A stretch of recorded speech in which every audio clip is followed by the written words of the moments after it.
We're going to get started.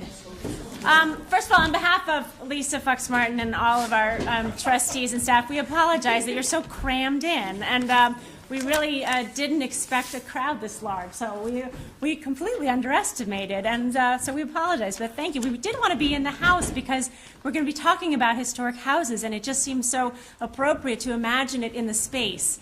And so I guess you're just going to have to imagine a larger room.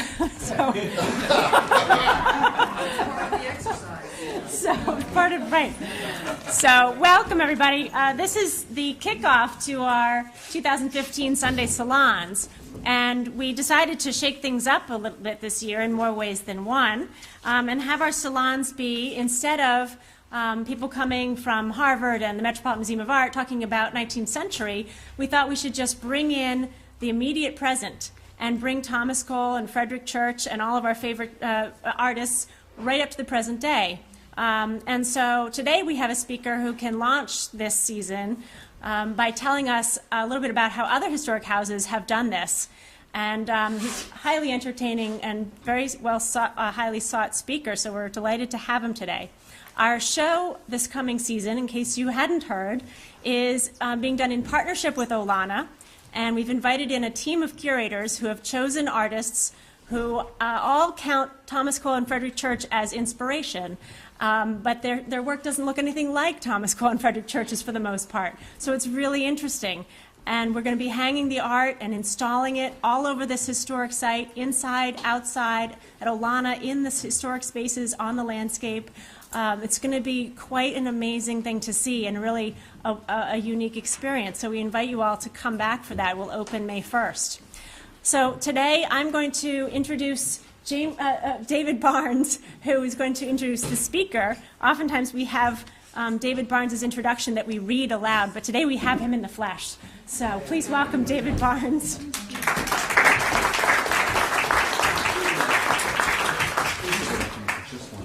I'll take it when I leave. Welcome and hello. There's no, I don't need a mic. Okay. Wow. So none of you are football fans, is what this, no Cowboy fans, Packers, you're DVRing it? Okay, fair enough. Well, there we go. Well, thank you, and welcome to this, the beginning of our 11th year of Sunday Salons.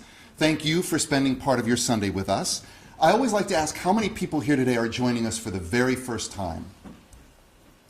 Wow. Wow. Thank you. Incredible. Well, welcome. We're thrilled to have you with us. Please come back. Bring your friends. As Betsy just mentioned, yes, there will be more room. You won't have to have them on your lap, unless you want to. So, as Betsy just mentioned, this year we have an exhibition unlike anything we've ever done before. For the first time at the Cole House, we're collaborating with our good neighbors at Olana on an exhibition. For the first time, there are 28 artists with works on display both inside and outside of the two historic sites. But perhaps most importantly, for the first time at the Cole House, you will not have to be dead for at least a century to have your artwork on our walls. For the first time since Thomas Cole lived here, contemporary art will hang on the walls of Cedar Grove. Now, I would like to take a blind survey, meaning you close your eyes. Close your eyes. I can see you, so close them. And raise your hand if you think this is a good thing. Wow. I'm not going to tell you how many raised your hands, but thank you. Thank you. Raise your hand if you either aren't sure or if you hate the idea. And it's really okay because all our eyes are closed, right? Very good. Now, you can't raise your hands for both of them. Okay. All right.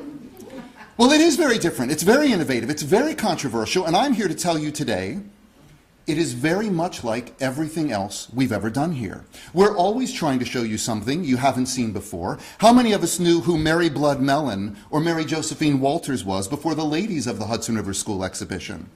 How many of us had seen those paintings by Duncanson or by Mignot before those shows? As with most of our other shows, all the art, as Betsy mentioned, will be either directly influenced by Cole and Church or with the landscape that was their muse. Like all our other exhibitions, we'll learn new things about Cole and Church. We'll learn about the power of the landscape that drew them and us here, and about how that landscape inspired and continues to inspire the creative spirit. I think it's the perfect outgrowth of last year's show, where we looked not only at Cole's influence on his student Church, but on Church's influence on his teacher. How many people saw that show?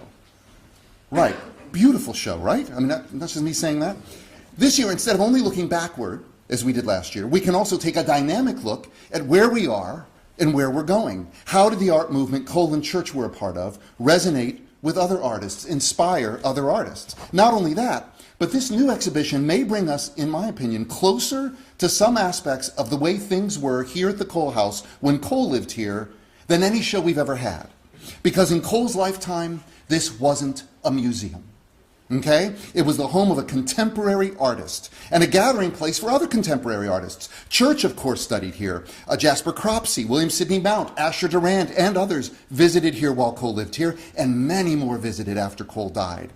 This home has always been a mecca for working artists. Isn't it time to let them know they're welcome? Not just in the door, but on the walls. Now, not everyone will like this, as our blind survey showed. But isn't that always the way it is with art? It was certainly true when Thomas Cole lived here. That masterpiece now hanging in the Toledo Museum of Art, The Architect's Dream, hung on these walls when Cole lived here because patron Ithiel Town rejected it. He hated it. I know it's hard to believe, but the first controversial contemporary art to ever hang on these walls was painted by Thomas Cole himself. Would we gain insight into Cole's time and our own if cutting-edge, contemporary to us works of art once again hung on the walls of Cedar Grove and Olana? Can contemporary art enliven and reinvigorate historic spaces? Well, we're going to find out, which is why we have with us today the leading expert of our time on this concept of displaying contemporary art in historic homes. Frank Vangnone received his undergraduate degree in architecture and anthropology from the University of North Carolina at Charlotte and his Master of Architecture's degree from Columbia University. He's worked as an architectural designer, archaeologist, environmental sculptor, preservationist, and furniture designer. In 1998, he began managing historic preservation organizations, first at Bryn Athyn Cathedral Complex in Pennsylvania, and then at the Philadelphia Society for Preservation of Landmarks, where he began studying innovative ways to produce a sustainable business model for historic homes. In 2009, he took those ideas to his new job as executive director of the Historic House Trust of New York City, where today he's responsible for 23 historic house museums and landscapes with 90 structures overall, including 3 historic societies and collections facilities, a lighthouse, a puppet theater, a cemetery, and 2 working farms overseeing 90,000 artifacts viewed annually by over 800,000 visitors. I'm not going to be able to sleep tonight. And in doing all this, in the last 5 years, Mr. Vangnone has won 5 statewide awards of excellence in preservation and programming. So when we listen to Mr. Vangnone, we are listening to someone who has spent many years thinking deeply about these issues, not only from the perspective of an executive director, but also from the perspective of a student, a teacher, an author, a scholar, an architect, a curator, and an artist. But I don't think Frank would disagree with me when I say that he has explored this issue most deeply and most passionately from your perspective here today, from the perspective of an interested visitor. Now, he realizes that some of what he's proposing will be difficult for some of us, might seem radical, even blasphemous to others. Why else would he call the blog he writes, the talks he gives, and the book he's about to publish The Anarchist's Guide to Historic House Museums? He knows he's throwing out a lot of the old rules here. But please know that he also understands all that we hold dear about these historic places. Indeed, that's what drives Frank Vangnone. As he said so poignantly in the Boston Globe recently about the historic houses he's dedicated his career to preserving, quote, "I value them, I love them, but they're not going to stick around unless we really do some drastic rethinking." He's here today to share some of that rethinking with us. Would you please welcome to the Thomas Cole House, Frank Vangnone.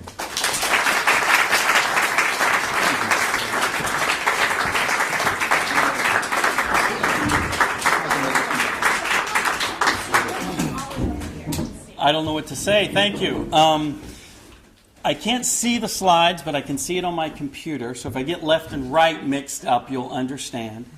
It is true that where I'm coming from is a real kind of hybrid mix between someone who runs very small historic house museums where we couldn't pay the electric bill to another house museum where we had a $36 million endowment. So everywhere in between is really where I'm coming from. And we spoke about this a bit at brunch, that that a good amount of the information that I'm presenting and the research that we've been doing comes from a collective understanding and conversation between international museum professionals and people who just love house museums. So you can hate me, but you can also understand that I'm really just presenting a kind of a state of the situation for house museums. And in particular, I was asked to talk about site-specific contemporary art installations in house museums because what you're looking into, either positively or negatively, whichever hand you raised, at the Thomas Cullen Olana. And one thing that I want to show you is that this is really happening all over the place, and it's not just really small, kind of somewhat insignificant houses. There are major houses of importance who are doing the same thing. So it certainly has a lot of kind of contemporary partners with it. The first thing I'd like to do is just give you a little bit of my background, although you just spoke about it. I am presently Executive Director of the Historic House Trust. We have 23 historic houses in the city of New York. And if you can think about it, New York City and its neighborhoods are just really drastically different. I've got houses that are 50 miles apart, from Tottenville in Staten Island to Bartopel up in the Bronx. And politically, socially, in terms of language, you can just imagine they might as well be in 50 different states. Prior to that, I ran the Bryn Athyn Cathedral and part of the historic district outside of Philadelphia. And then I ran the Philadelphia Society for the Preservation of Landmarks. And those are some of the historic sites that we managed. Now, when you talk about site-specific installations in historic houses, this is kind of the impression that you get, which is, oh my gosh, you know, they're not only going to be touching the paintings, you can take them home, you're going to walk out with one of the Windsor chairs, everything's going to be stolen, we are giving away the store if we do this. And so what I want to do first is step back a bit, and for all of us to understand that, first of all, that even these King Daddies that I have up here that are presently historic house museums, you know, at the top with Mount Vernon and then going through Monticello, and then we have the modernist Villa Savoie, which we're going to kind of revisit in a little while. All of those are house museums, but please understand that they were domestic dwellings first. People lived there. And what's really important about that is the habitation that occurred within the house. And we're going to talk about why that's important in this conversation. And if we're really lucky, and Olana's at the top here, not only were the houses transferred as historic artifacts, but all of the collections, all of the things, the stuff inside of it were also transferred. Now, this is wonderful, but it also produces a kind of liability because you have an extra added worry, which is all of the stuff inside of the house museums. Now, I think fundamentally when we start to talk about contemporary art in historic sites, the thing you have to do is kind of close your eyes and shake your head and understand that most of the houses that we now view as historic sites were actually places of kind of extreme avant-garde contemporary ideology.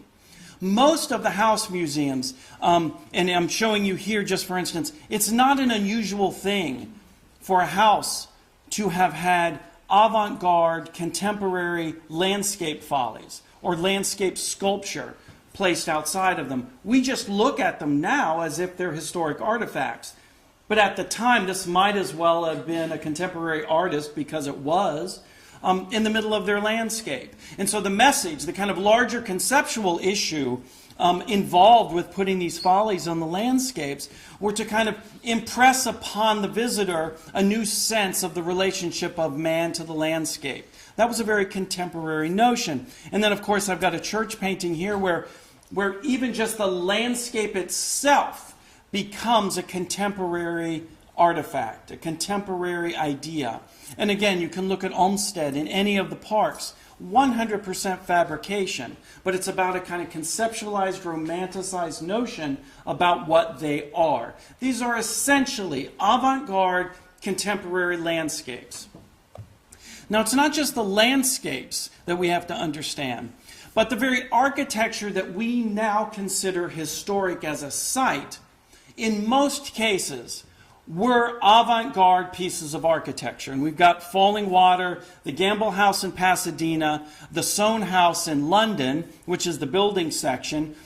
Just instrumentally, it was about a kind of scientific and new thought about light penetrating into architecture. That building section was one of the most advanced ideas that had come about. We visit that now and we think of it as a historic house, but at the time it might as well have been the Villa Savoye right next to it. It was a machine for living. So even though we look at the Sohn house as a historic property, it really was a machine for living. And then not just looking at the architecture, but we look at the interiors. Most of the interiors of the places we now consider historic house museums were really places of site-specific installations. And I don't know if many of you have been to the Met or MoMA and seen the latest Matisse cutout show, but one of the most fascinating things for me to see was that these were really site-specific in his house. And to see the photographs, and I'm showing you 2 photographs here, they later became kind of prints for his portfolios, but they were essentially murals within the house. The house stood as a site-specific installation. And on the bottom you can see Le Corbusier naked, painting his murals on the house of Eileen Gray, which I'm showing you on the other side with a color photograph. So I push you to question the separation between art as installation and contemporary, because at the time, Corbu's painting this. It is as contemporary as can be. We weren't there seeing him naked doing it, but it's contemporary. You go there now, it's a historic site. So when you start to say, well, it's desecration of a historic site, you really have to kind of step back, because Corbu himself was desecrating a site that was already considered to be historic, because that Gray house was an important modernist house. It was sold. Corbu didn't like Gray, went there, stayed there over a weekend, and painted these murals all over the house. So the very act of him doing that was a subversive act. So when they're restoring that house just recently, what was the conversation? Do we keep the Corbu murals? Because originally the house didn't have them, but now Corbu is so important and his murals are so important, do you keep them? They really haven't decided. I mean, some people said that you should have a roll down so you can cover it up. And anyway, something to think about. The next one is, and again, we have Olana here, but we also have the Stein interior. What I want you to take note of is that interior is full of antique furniture with what we consider to be the most progressive modernist paintings on the walls. And so the video that I'm showing you is really fascinating. I think it's from 1954, and just watch it for a little bit. Thousands of balloons fall from the roof to herald the new year, and the scramble is on.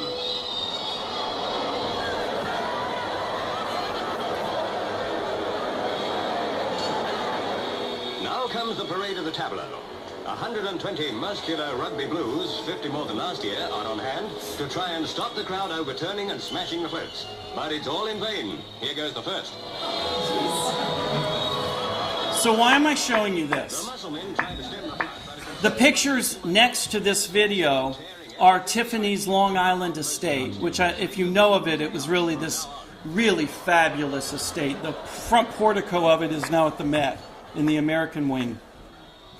And the image of the interior is showing you an entire wall, which is of Tiffany glass. This was a kind of modernist statement. The entire wall is dissolved as a stained glass window. Well, the building was fabulous. The art installations, which were contemporary, were fabulous. And the video I'm showing you, even though it didn't happen in the house, is very similar to the infamous parties that Tiffany had inside of that house. People would come from New York City out to Long Island, and they would spend long weeks there having party after party after party at this house. So the thing that I want us to understand is that the houses are important, the interiors are important. But what's even more important is that we transcend the objectness of both the house and the artifacts. And we really look at the kind of dwelling within, the life and activity within these spaces. Because if we think about contemporary happenings, and so I don't say contemporary installations, I say contemporary happenings, and you'll understand why I say that. When we think about historic sites, we have to understand that real things happened there. Real parties, body parties, studio mixes, people visiting. I mean, Monticello was a fascinating experiment in contemporary life. I mean, what we have to do is kind of set aside our notion that historic house museums are kind of preserved for eternity. If we're really interested in history, then we understand that those are quite simply shadows of what's really valuable, which is the life that occurred within them. And in this slide I'm showing you on your left is from a New York psychiatric hospital where they discovered, I think it was something like 100 and something suitcases up in the attic. And they opened them up and they realized that these were the belongings of all of the patients when they first came, and they would store them up in the attic. And so they just had an exhibit of all of these suitcases. So the suitcase is the historic site. The things within the suitcase are the artifacts we have in our historic site. And the real story here is the legacy that those two come together and tell us. And the other picture is from a photo series across the world of asking people to pull out all of their possessions within their house and put it in their front yard or put it on the sidewalk. It's a really fascinating kind of contemporary art study about possessions and meaningful habitation. So at this point, what I'd like to do is suggest that when we talk about contemporary art happenings moving into historic sites, that we think about it as a kind of transformative process, not only for the house itself, but for us in viewing it. Ideally, when I show you examples of these contemporary art happenings, the more successful ones are the ones that really do promote a kind of transformation from us, the viewer, and what we think as a standard kind of understanding of that site. And so whether you go to the more traditional side of this chart or the more progressive, innovative side of this chart, it really should promote a sense of transformation.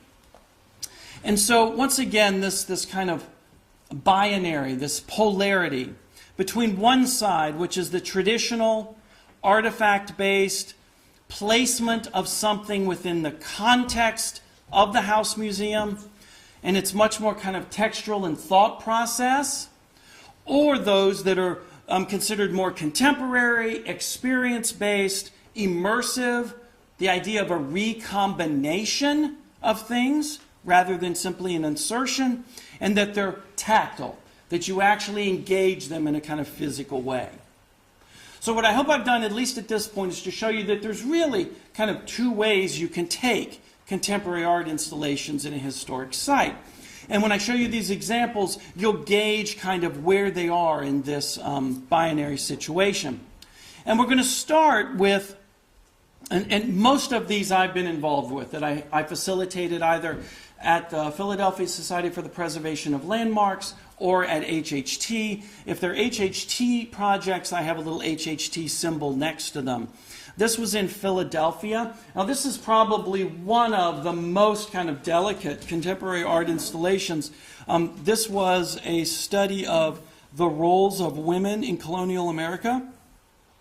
And this was at the Samuel Powell House. What's interesting is Samuel Powell was the first mayor of Philadelphia before and after the Revolution, but not many people know about Elizabeth Powell.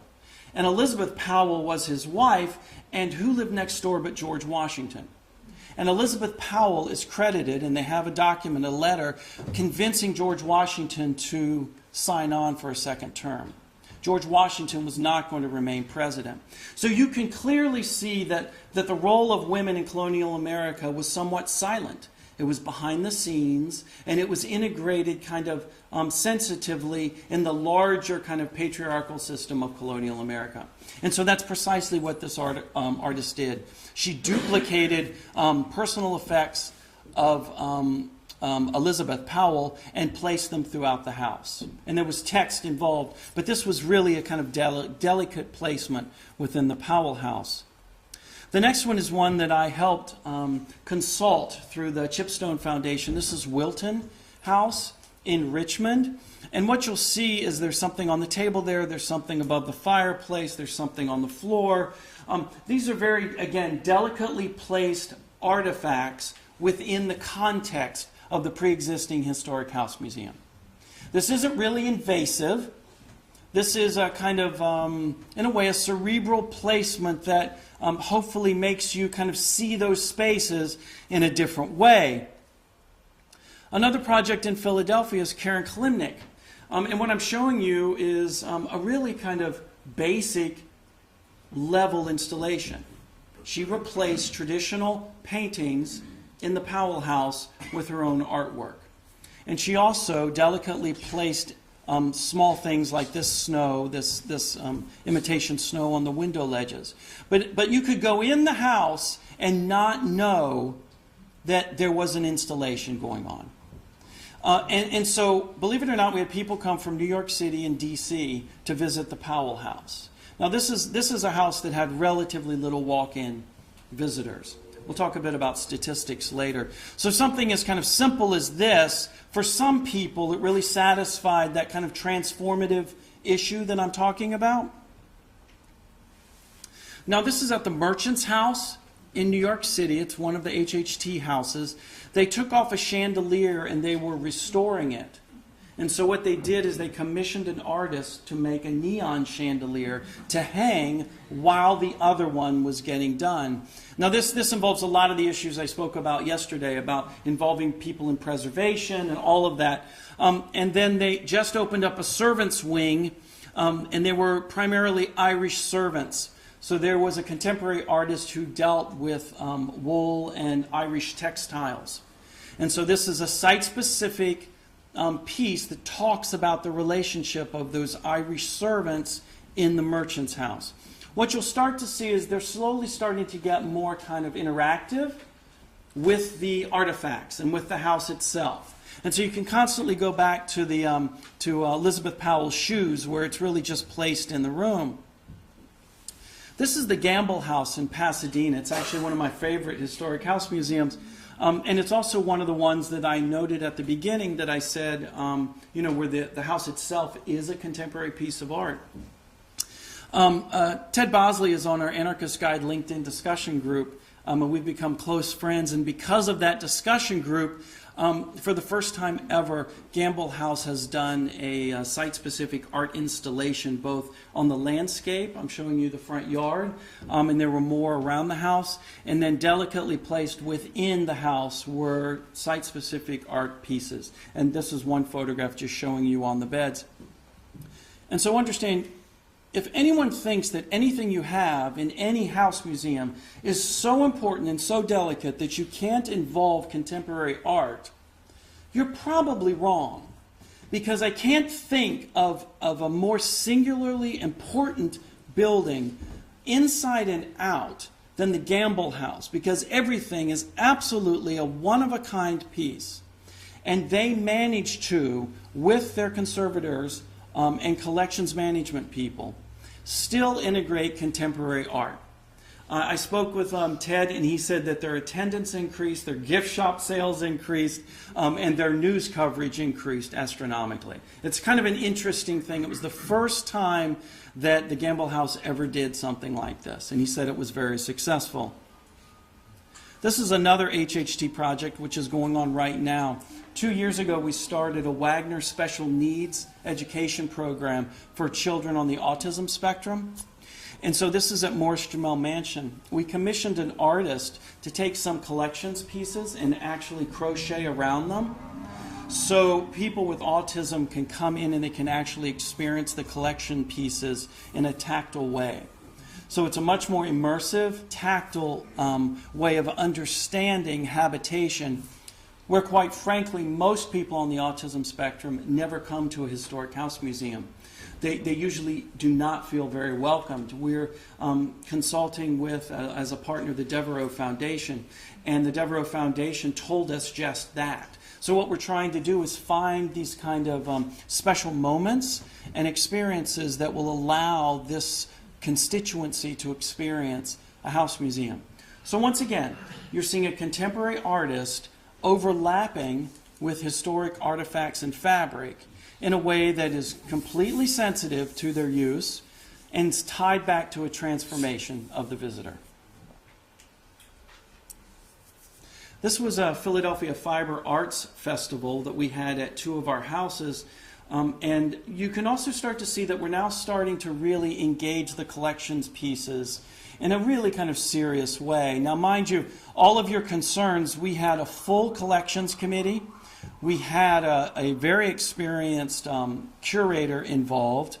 And so every one of these pieces, for instance, the draperies were pipe cleaners. This was about a relationship between the yellow fever epidemic in the Physic House, and Dr. Physic is one of the doctors who stayed in Philadelphia when I think around 1/3 of the total population died of yellow fever. So it was very integrated with the historic narrative of this house. The other picture, you see the fireplace with the fabric coming out of it. That's the Powell House. And the Powell House, for a good number of years, was turned into a boar and horsehair factory storage warehouse. And so all of the pieces in that house were made by artists out of those materials. So the contemporary artists were dealing with the historic kind of fabric, literally and figuratively, of the narrative itself. Now, this is one that's really quite interesting. It was at Morris Jamel Mansion.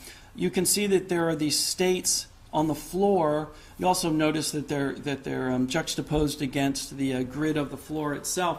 The size of the states are proportionate to the number of incarcerated in those states. And interestingly enough, that number corresponds to the number of slaves in those states at the time that the house was built.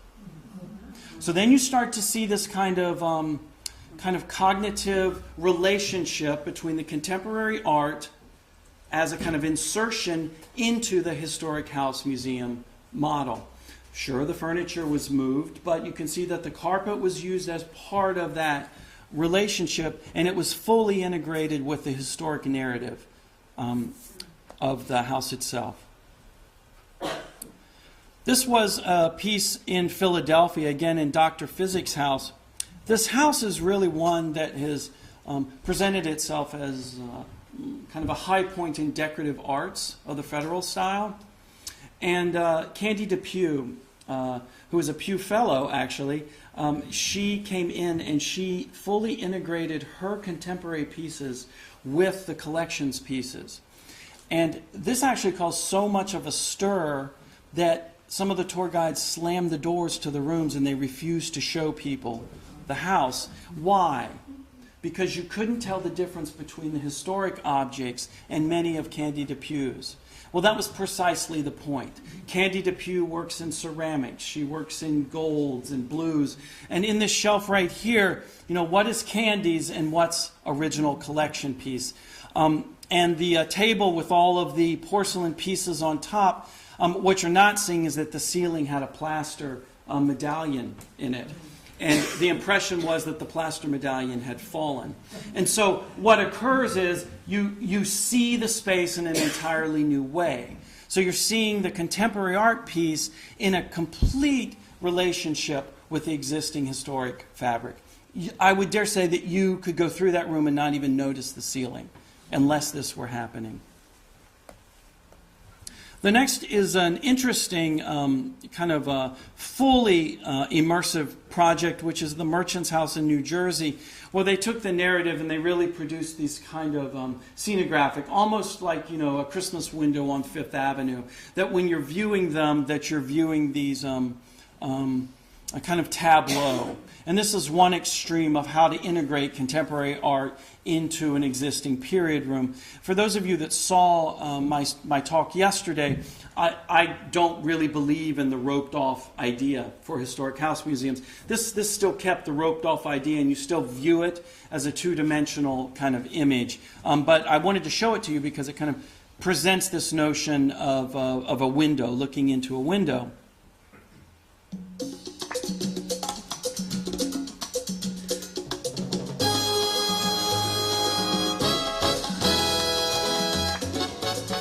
Now, I just have to tell you, this was at the Powell House in Philadelphia. And this is a fancy house in Society Hill that's a historic house museum. And when you come to this house, you do not expect to hear the national anthem of Puerto Rico playing from a transistor radio on top of the piano in the ballroom. What I'm showing you is a really full house installation by Roxana Perez Mendez, where she presented notions of the slave trade at the time of colonial America to the Caribbean, Puerto Rico. And so what she did is she inserted particularly strong Puerto Rican references throughout the entire house. And so porcelain pieces just like Candy Depew. The one image on the bottom left, how many of you have seen those great doll houses in most historic house museums? You don't really know why they're there. The Powell House has one, and what she did is she presented a video installation of a hologram, and she inserted Puerto Rican images, Puerto Rican slavery images, inside the doll house at the Powell House. So as you're walking by, you could look into it and you could see actual interaction. This was a really fascinating thing. In addition to all of these kind of physical and audio installations, she also taped herself, and I'm showing you a television piece there, of being in the house. We actually let her in the house for a weekend. She taped herself being one of the occupants and dealing with these issues of slavery and the slave trade. Really, really interesting relationship. This is Mega Words. This was probably one of the most kind of totally environmentally immersive ones. Every room had video installations in it. Now, mind you, there really was nothing other than video. But I'm showing you on this video piece, this is, for instance, the kind of thing that was playing in these still images that I have on this page. So you walked into the historic house, and they were, and Mega Words, this particular exhibit was about poverty and its relationship to the 1%, as we now know it after the fact. And so you'll see in the middle of the Powell House garden is this shanty town with the tents, which you were able to go through, and they had small exhibits within that. And each one of these video installations projected on the walls were about poverty in Philadelphia. And the reason why this was really valuable in the Powell House is because Powell House is considered elitist. Powell House is considered one of the finest, most beautiful houses. And even at the time of colonial America, this was one of the main houses. So to put on an installation and a happening like this in that house was a real acknowledgement from landmarks that there was some discussion needed about how historic houses were portrayed. And I want to just have a little aside about this for a moment. It's really important, if you're doing art installations, at least in my perspective, that you allow the house and the organization some level of criticism from the artist and series of artists. Because quite frankly, and if you saw my lecture yesterday, one of the main 5 critiques is that a lot of people consider house museums to be propaganda, and that they portray images and information and narratives that are not the whole truth. And one way to kind of get over that with a new constituency, with a new audience, is to allow, in a safe way, a contemporary artist to kind of reflect on the narrative that you're presenting. And what it does is it provide a very kind of safe zone for that kind of dialogue. As part of the Mega Words happening, we actually had a series of seminar discussions in the ballroom talking about these sorts of things. It was really, I would say, a very transformative experience, both for the organization, but also for the artists, as well as the people visiting.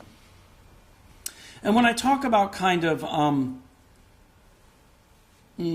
critique of organizations, the top is Fred Wilson in Baltimore. This is a very famous installation where Fred Wilson was allowed to go into the collections and pull any pieces out and make new recombinations of them. So the top, what you're seeing, are really beautiful chairs. and they're all facing a slavery hitching post. So this is what a slave would have been lashed, tied to. So of course, the point here that's being made is the patriarchy and the kind of white perspective of museums is what's dominant. Now, the Baltimore Museum allowed this very important installation to occur. It occurred in many different ways in this museum. And this was in I want to say it was 94, 95. It's still considered one of the more important site-specific installations. At the bottom is Shinobare. Do you see the little guy with no head who's flipping? Shinobare is a Nigerian artist who inserts these figures into historic sites to kind of make points about frivolity, about the narrative, the relationship of African American heritage with what's presented at historic sites. We'll talk a bit more about him in the next slide. And this image right here is actually an artist from here in Hudson, where he takes traditional textiles and then subverts them by needle pointing on them. And so it looks like I may be using this artist in several of my houses in New York City that are kind of colonial, kind of traditional colonial historic house museums.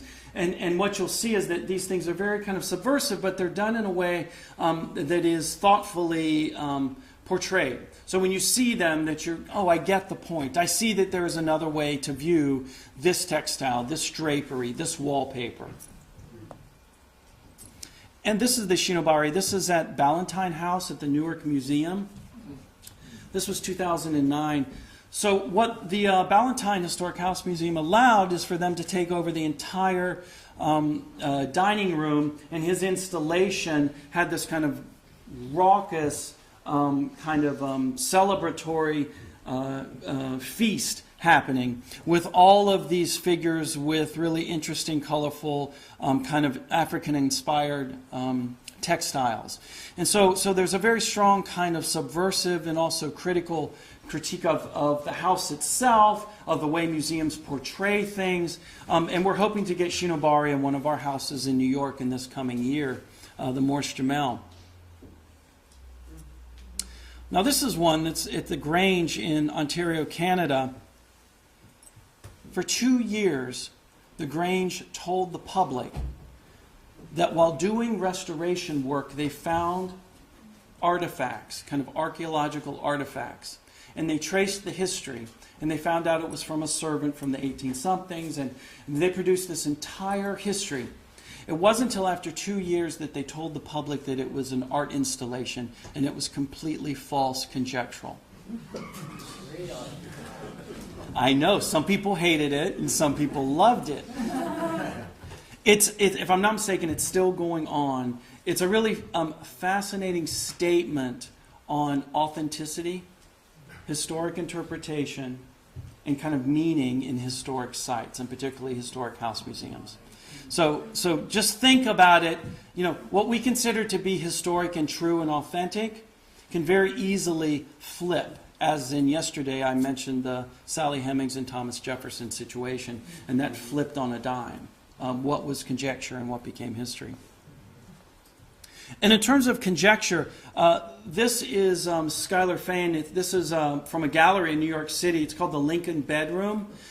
There have been, from even in Lincoln's time, there were people who questioned Lincoln's kind of full spectrum of his sexuality, which many people have considered it purely conjectural. Well, this artist reconstructed a historic room from which Lincoln shared a bed with Joshua Speed, and the years are right there. And so this was a fully immersive historic interior of conjecture. And you could go and lie on the bed. You could see the size of this bed. You could see the size of this room. And this was a fascinating kind of upfront critique about how we view history and what we value as credible storytelling. So it was I think, a kind of sensitively done way of suggesting that history may not be as final as we like to think it be. Another example of this is this plaque. There were a series of plaques in Lowell, Massachusetts that they put up in a historic mill, actually. This was done by the marketing group for this retail center. And they restored this mill and turned it into a retail center. And they put up these fake historic plaques. And so this one talks about an argument between William Burroughs and Kerouac, right? And about that they'd gotten a knockdown, drag-out fight over a comma, the placement of a comma. Well, before people realized that these were fake, they actually took them as real. They went viral.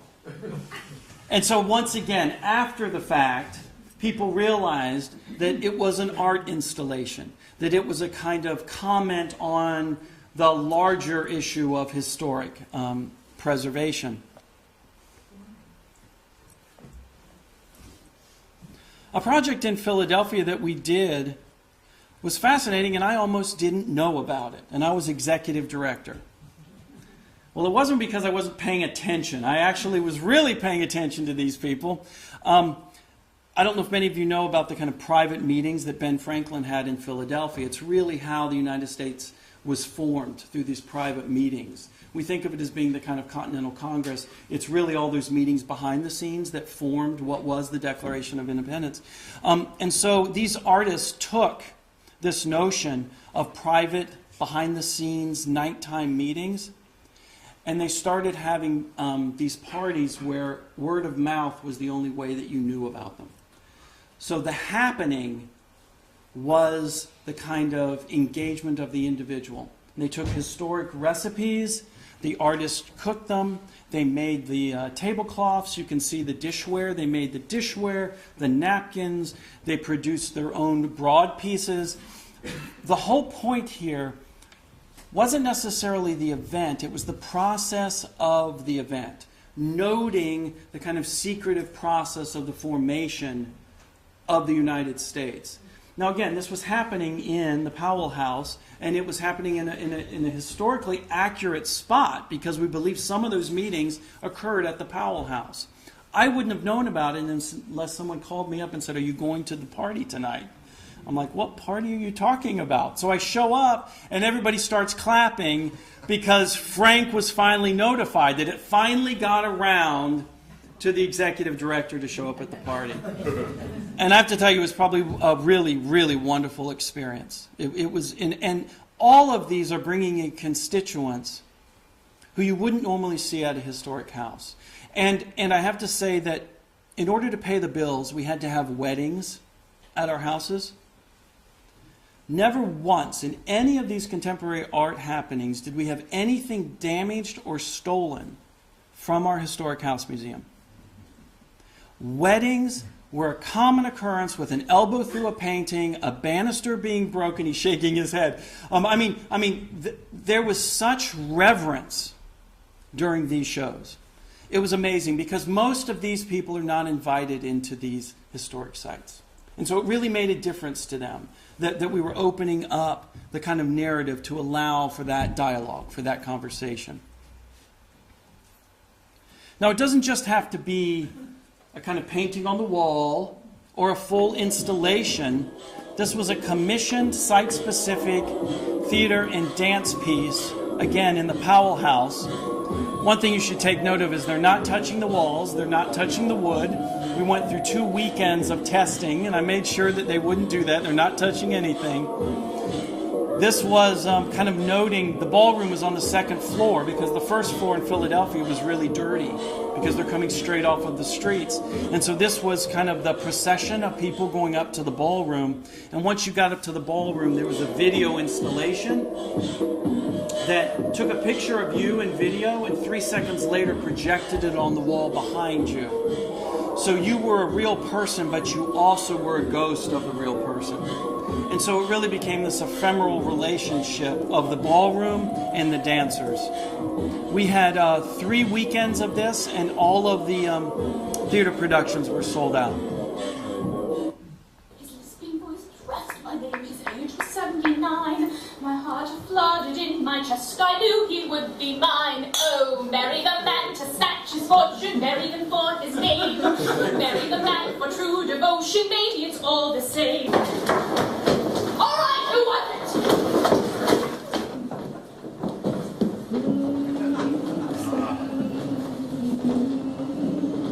seen Sleep No More?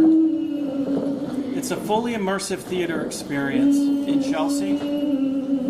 And this is what it's based on. This is in one of our houses, Morris Jamel Mansion. What is a virgin? Who's a virgin and why? Sex is a matter of survival. So is Batman not having it. Somebody had to break it to her. She's definitely playing. I brought some. Just wait for every kiss you give me. Everyone has a voice. I give you.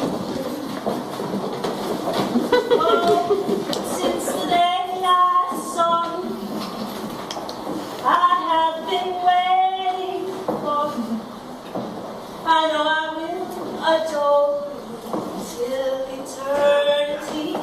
So won't you please be my little baby,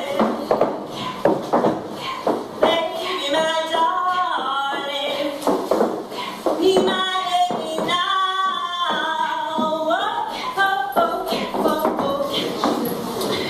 What are you all staring for? The whiskey's over. So this was a fully immersive theater event. As you can tell, we had a contemporary art installation in every room. A lot of the Anarchist Guide concepts we talked about yesterday, the barriers were taken down. People were allowed to roam freely. The theater people were interspersed throughout the house. And so it was all about the loves of Aaron Burr. And so there were all 8 of these narratives going on at the same time in the house, and you just roamed around. Dickens' Mrs. Havisham was based on Madame Jamel. And so you notice somebody taking a cookie from a table. We allowed eating and drinking. Everything that happened that night was fully integrated with the true historic narrative of Madame Jamel. She's kind of bawdy. There was some conversation that Madame Jamel was even a prostitute in Rhode Island, that she had married many men for kind of financial reasons. She was a social climber, kind of Vanity Fair-like idea. And so when you went there, that's the reason why she's having those conversations. It made perfect sense. What we were doing is just hitting headlong into these conjectural notions that in most house museums you really don't deal with. And we took this opportunity to kind of test those ideas.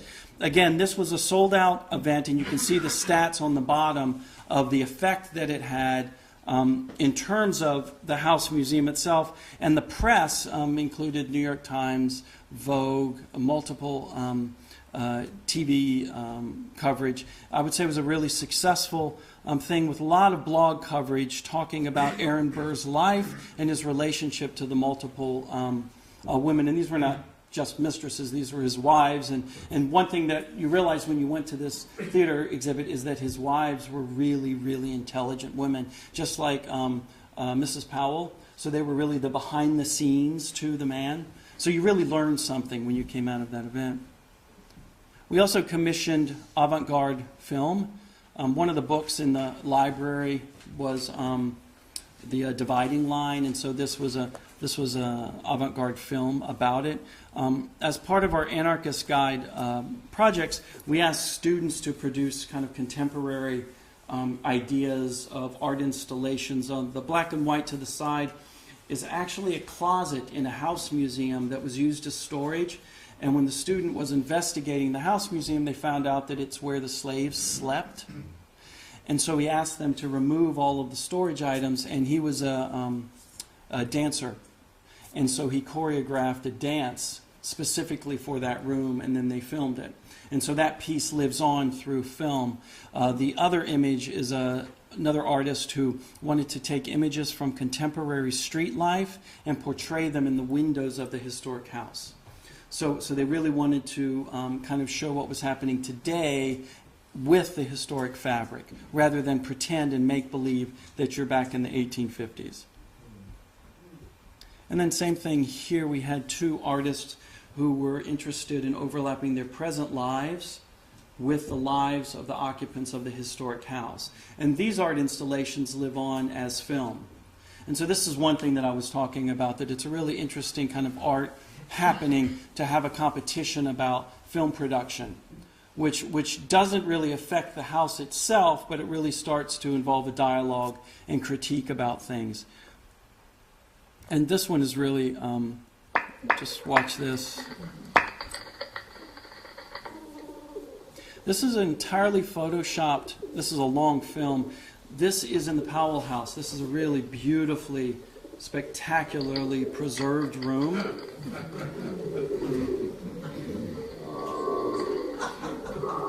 And so imagine, I don't know, imagine Olana, you know, in the main hall, and an artist is commissioned. What they were interested in is the Powell House became, as I told you, a warehouse for a good number of years. And the artist was interested in kind of conveying the notion that if we didn't take care of the Powell House, where it might end up in 50 years. And so you can see how this is a kind of documentation of a love of a place in a way that is really viscerally transformative. Because, I mean, everybody saw this and they freaked out. I mean, with the pigeon poop on the floor, it's just too much.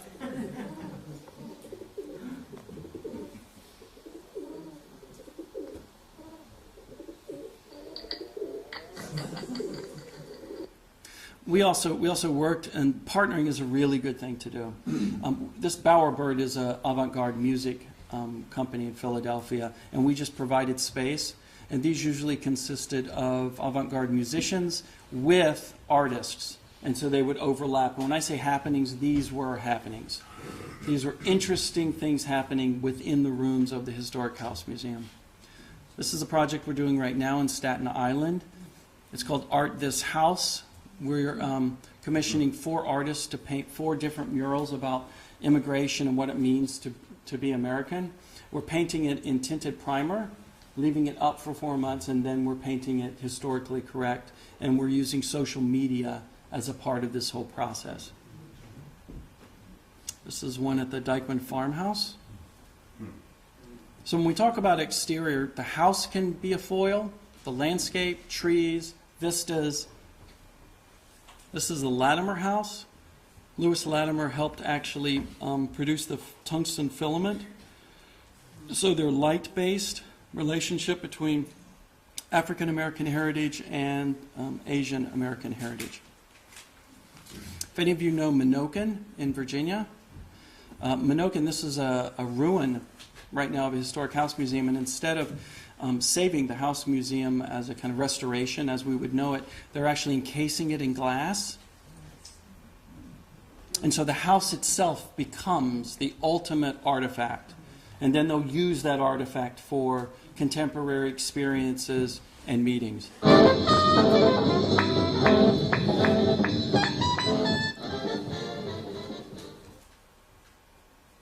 Open House is a unique event space. It is a collaboration with the people of York, Alabama, to transform a blighted property in York's downtown into a new public art project that has the shape of a house but can physically transform into a 100-seat open-air theater free for the public. Isn't that amazing? That's really amazing. Talk about community engagement, right? You destroy the house to engage the community. Of course, this is an extreme case, and then the other is in Detroit, where artists are transforming houses that are to be demolished into site-specific art installations and happenings, and then the demolition of the house becomes the ultimate kind of art happening. In one of our houses, we're partnering with a group called Writing on It All that combines writers, poets, and they come into a house and they actually, on the house walls, write poetry and text about a topic that's related to the house. Now you wonder, how are you doing that? Well, they traditionally do it with abandoned houses, but we're putting special stuff on the walls to allow them to do it, and then we're able to keep those as kind of artifacts of the event. And we're partnering with several universities in New York City, so the students will engage this process as well. We spoke a little bit about anarchist tags, which is a crowdsourcing way, which I really very much consider to be kind of art installation when engaging a visitor, what their thoughts are. And then when we talk about community engagement, it's not just art happenings within the house and on the walls. It's bringing your kind of legacy and idea out into the community. The one that's moving on a video is an artist who wanted to take a reproduction of a period room from the Met and turn it into a movable bus stop throughout New York City. So you take the thing out to the people. The woman on the bike, it's a mobile kiosk for our Latimer Now project, where we actually go around Flushing and we ask for them to answer what brightens your day. And remember, Louis Latimer is the one who helped actually design the tungsten filament. And so we're engaging community to come back to the house by asking them what brightens their day. It can also be something as simple as commissioning a photographer to come in and kind of rethink what your house is. This was at the Lot House, and these were with L Models and a professional photographer. They actually did this for free because they wanted to be able to come into the house. This is the ethics of dust. This is a preservationist who believes that dust and debris is actually worthy of preservation.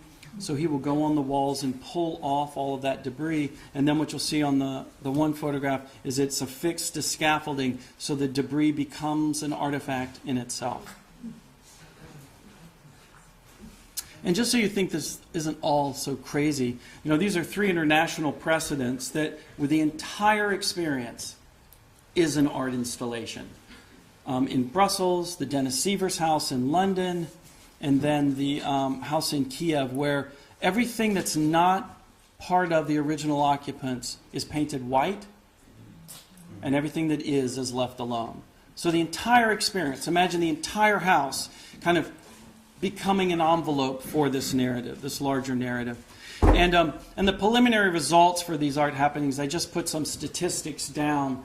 I'm not here to convince anybody to do this. I'm just saying that this is something that I've been doing since probably 2005, 2006. And there have been really positive results on all levels in trying to do this at a historic house. And I write a lot about that in my blog at Twisted Preservation. And then yesterday I gave the presentation about the Anarchist Guide to Historic House Museums. And this concept of contemporary art is one of the concepts. There's something like 40-something concepts about how house museums could engage in a new way different constituents. And so there I'll end right there with a kind of full spectrum of where one might want to go with art happenings in a historic house museum. Thank you so much.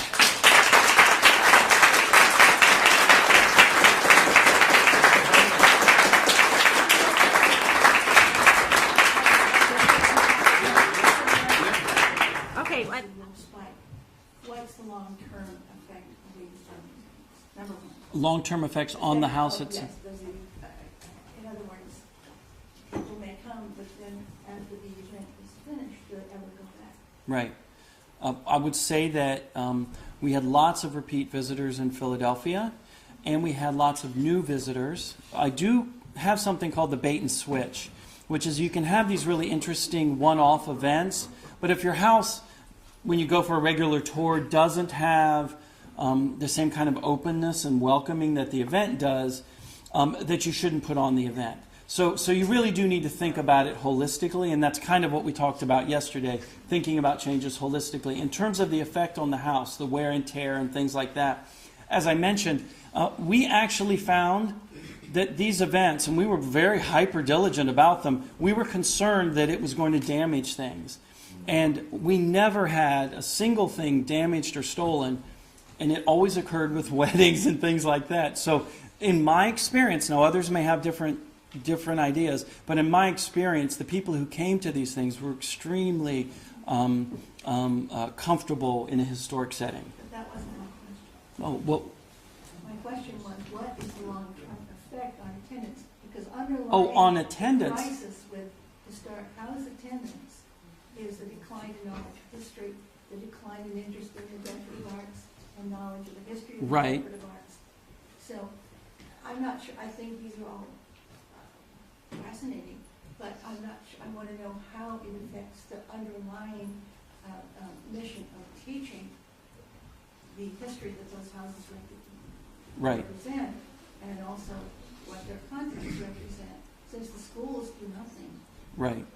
Well, this, of course, is one of the primary kind of controversies about doing anything in a historic house museum. And a lot of people say, well, part of the problem is that history is no longer taught. It's not part of the core curriculum any longer at certain grades. I didn't go into the full explanation, but I have to tell you that the people who came to these events got more history out of those events than if they never attended and walked through the house ever. And most of these people would have never come through our historic house museum. So surely I hear what you're saying. I mean, I'm right there with you. And that's one of the reasons why we've always been really conscious of text boxes, flyers, making sure, for instance, that immersive theater experience with Eliza Jumel was based in historic documentation, but I also feel very comfortable with conjectural parts to it, just allowing a more full sense of what history is. So my answer is that the long term is good. It actually engages audiences that would never have come to begin with, and they did come back for multiple events. Now, if you're asking how many of them became members, that question no longer is valid, and let me explain why. Because I think maybe my generation may be the last one, but generations younger than me do not find membership to an organization as something that they want to do. You won't find a Generation X or a Generation Y or even a later baby boomer becoming a member of an organization the way we did with the Greatest Generation. It's entirely changed. And so we have to rethink the metric on how we find something successful. Because they may contribute, but they may not become members. Lots of historic organizations and house museums are considering doing away with membership because the amount of kind of labor and staff time to keep it up and all the benefits and the loot you get from being a member, it's just taking such a toll on the house museum. So the question, I think, may have been valid 30 years ago. The question right now is not about membership. The question is engagement. And eventually, as those people can contribute, I'm finding that they are more greatly engaged, and it will result in contributions. And as an aside, it absolutely has resulted in greater contributions from funders and from large family contributors. They want to see this kind of engagement. They want to see new audiences. What they don't want to see are the same people coming to the site, because that doesn't show a longevity. So that's not necessarily the answer you wanted to hear from me. It's just, in my mind, there's many more layers to this kind of success ratio of contemporary art. Does that at least address your question? I want to make sure that I got what you were asking. Okay, thank you so much. Yeah. Your name, sir? Ralph Sansari. Ralph, nice to meet you. So if anything, I see it as a breath of fresh air into a historic home. The other point I wanted to ask you to talk about is, I understand that when you juxtapose contemporary art in a historic home, it intensifies both, right? It just makes you just more keenly interested in both aspects, both points of view. But along the way, you're talking about propaganda, you're talking about manipulation, but there's one word that you skirted around, and that's exploitation. And is that part of the art form? Is that part of the expression? Well, it's interesting because I've also seen a lot of artists who are invited to do these kinds of installations and happenings, and they don't feel comfortable being in a place with stuff. They want you to remove all the stuff. And so what they want is the white cube. And so the artists that are successful know how to exploit the stuff, the narrative, the house itself, its context. If that's what you're talking about, absolutely. That's when I say a kind of transformative situation. A really good artist who's appropriate for this kind of work is someone who can understand thoughtfully how to kind of critique, and I'll use your word, exploit the context. So absolutely. Yes? Warner.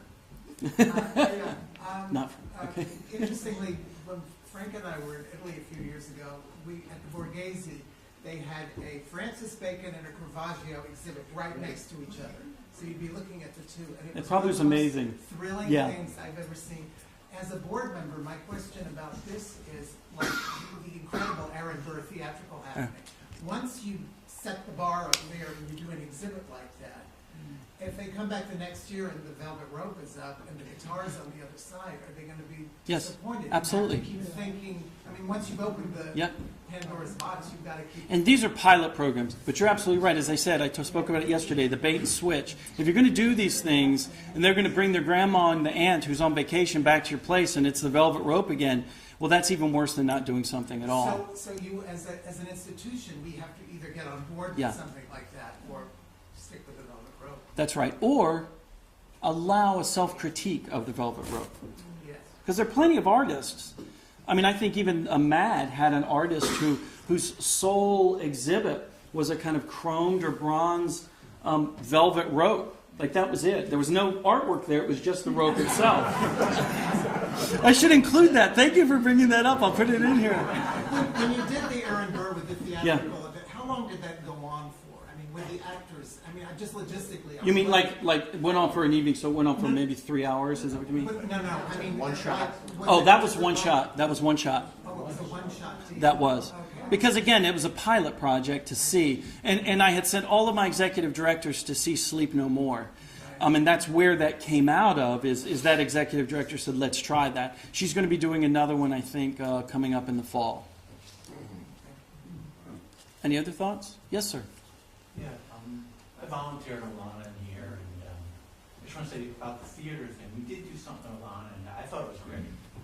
And in general, I like what you're saying, but as I was looking at it, I was thinking a little differently. I'd like to get your view on it. That's okay. Yeah, that it's more,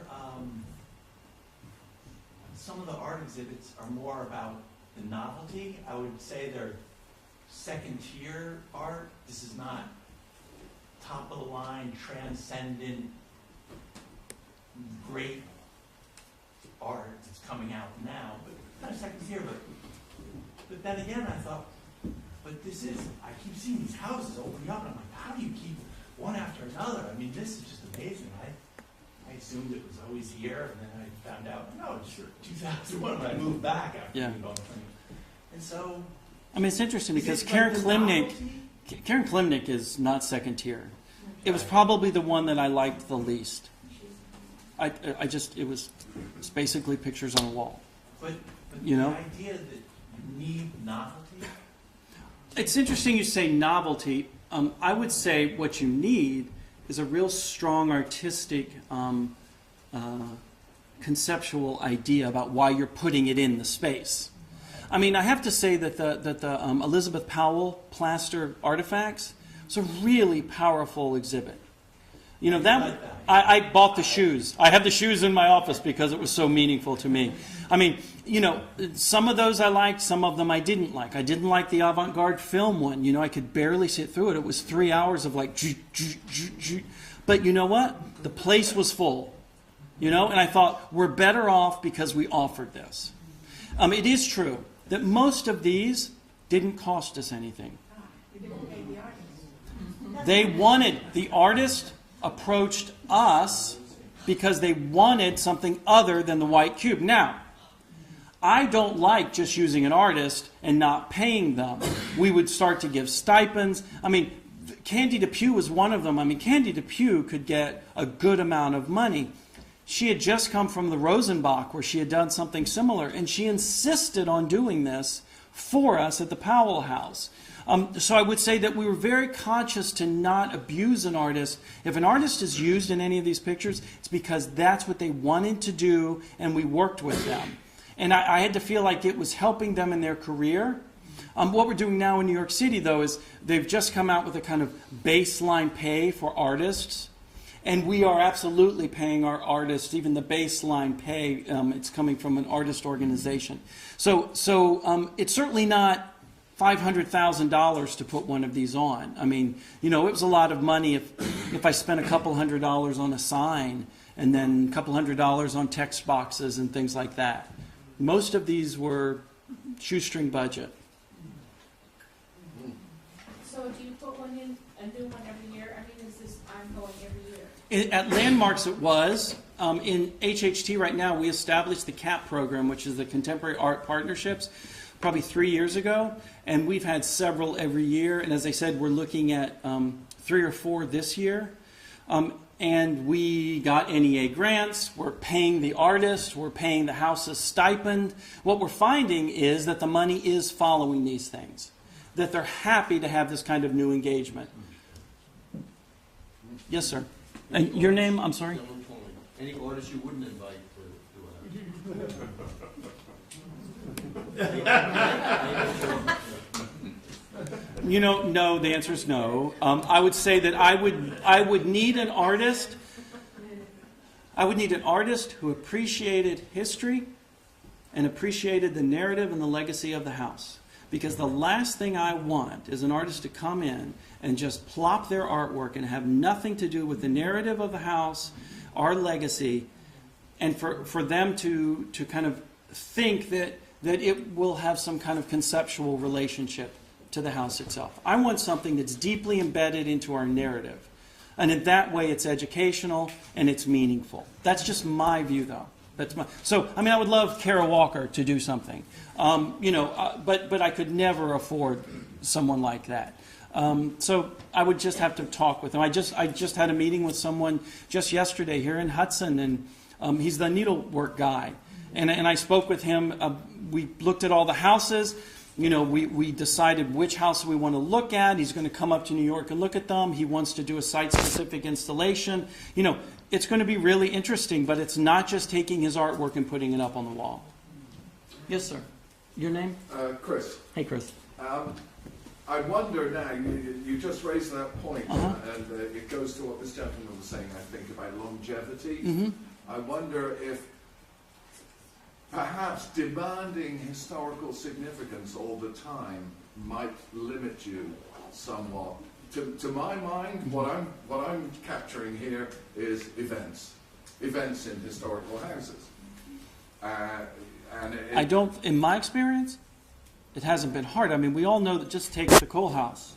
I mean, it's not really hard to figure out historic narratives that are valuable, and you can abstract them. I mean, I was talking to... Well, I went to one the other week at a place called Spillians outside of Fleischmann's. Mm-hmm. It's a lovely old house with Yeah. turrets and things. And I mean, it was a choir performing Christmas songs, basically. Not necessarily historical significance, but boy, did they get a crowd in there. That's different.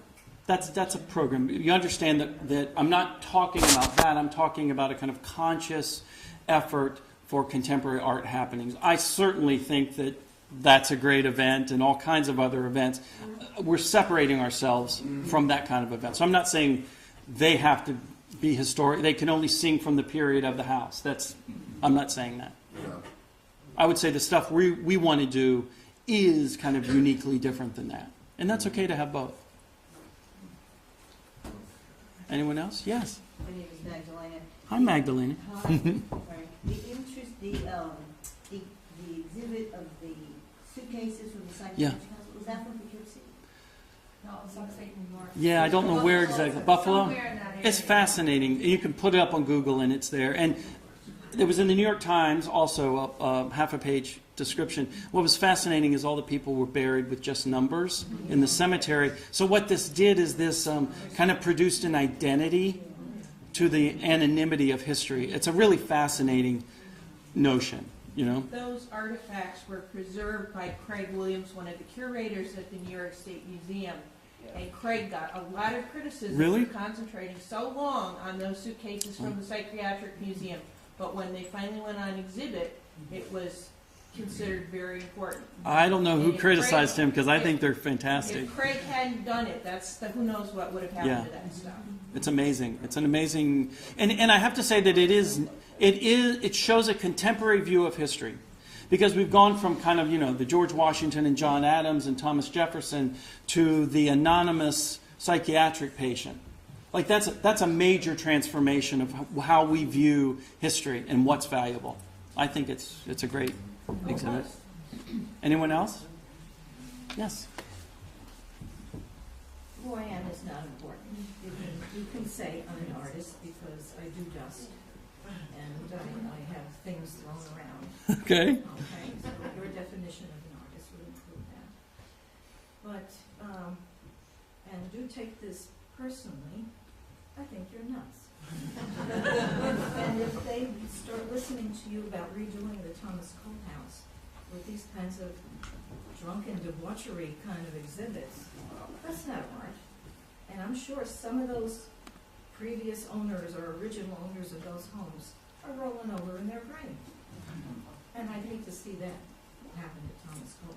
He was a Well, good, decent man. I appreciate that, and I value that. A wonderful artist. And when you say contemporary, does that mean contemporary to the house, or contemporary to, say, Thomas Cole, or contemporary to us? When I say contemporary, I can mean both. This was a slide from yesterday. So I've been called a menace before for these ideas. So you haven't said anything, thank you. You haven't said anything to me that I haven't already heard, and I value it. And I've had people call my board and tell them that what I talk about goes against every established preservation, curatorial, and museum management practice. And my answer is, you're absolutely right. And I think there's room for both. I didn't include this today because I didn't know you were going to be here, but I'm glad you were, because I can show you that. And I'm not invalidating your comment. It's completely valid. It's just, here are these ideas, and you need to be part of the conversation, right? I certainly love these places. I mean, there I am in 9th grade as a Tar Heel Junior historian producing a model of a Victorian house that was moved into 4th Ward, Charlotte, North Carolina. I've loved history for as long as I can remember. So I'm not someone, that's why anarchist is so funny. Like, to think of me as an anarchist. I mean, I love these places. So you're talking to somebody who, I bet you if you sat down and had coffee with me, you'd probably find out that we love these things just as much. I just feel like I want them to be here for my grandkids, and I'm not so sure they will be. That's just my take. You can disagree, but that's my take. And I am a menace, and I apologize.